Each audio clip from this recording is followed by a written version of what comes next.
Hi, everybody. Jim Graham here for Beyond the Cage, presented by Fight Chicks. On the line, we have a special guest joining us. He is the RFA flyweight champion, Matt Manzanares. And Matt, thanks for joining us back here on Beyond the Cage.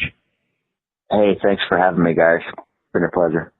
Now, we last talked to you back in April, so I was wondering, how has your summer been? It's been great. I talked to you guys last time right before my last fight, and right after that, just got back on track and stayed in shape, and try to enjoy a little bit of the sun and the family and stuff like that. So it's been great. Now, did you do any summer vacation, or did you see a lot of the big summer movies or anything in particular? No, I haven't really done any vacation.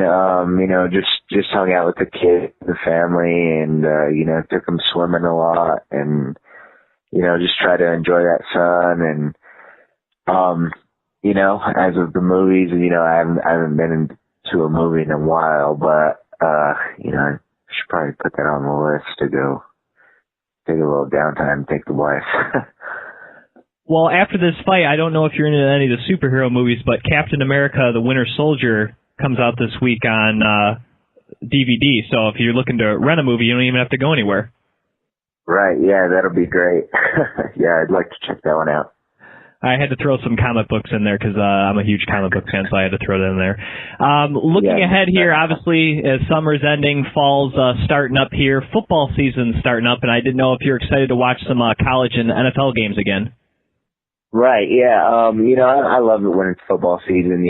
Sundays are usually, I take my day off and just try to relax and hang out with the family and just rest and let my body heal up.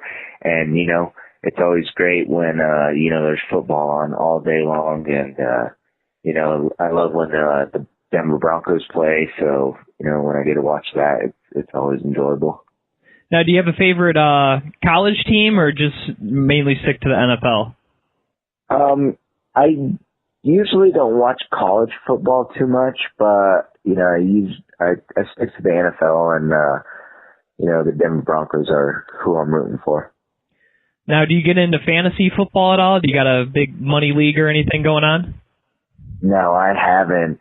I know a lot of guys at my work and a lot of family members play the fantasy leagues and stuff like that. I just haven't had, I didn't, with the fight coming up, I didn't really have any time to, go and pick my fantasy team and stuff like that. So, maybe next year though.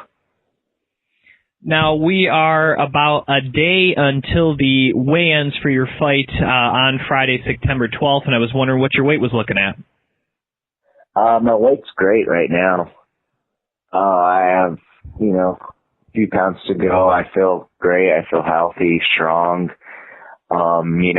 Tomorrow is weigh-ins, and it should be an easy day, another day in the office, and I feel great. Now, your fight is in Albuquerque, and the elevation there probably not too much different than what you're used to living and training in Wyoming. And I was wondering, do you think that fact may help you in your fight come Friday? It could. It could play a factor, but I'm not really looking at that as being an advantage.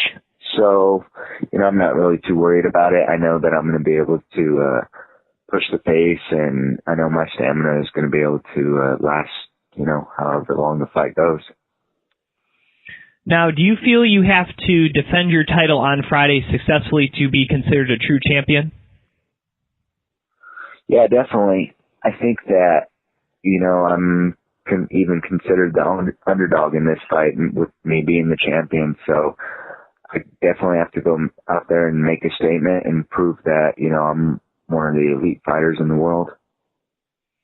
Now, I had to go to the RFA website to look this up, but if you win on Friday, you will be the first ever person to successfully defend the RFA flyweight title, and I was wondering if that adds any extra motivation for you.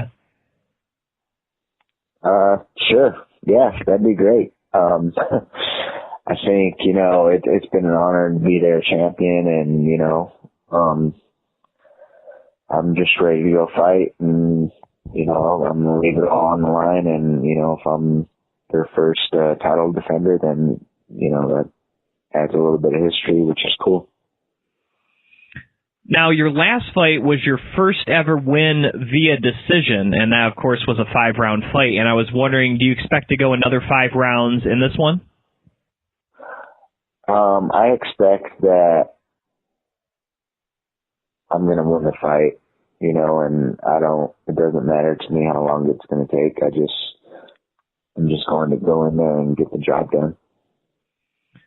Now, your last fight, of course, you had an injury replacement for you, finally took on for your last opponent, Junior. And then this time around, you were supposed to take on Jacoby Sanchez. Now it's Alexandre Pantoja.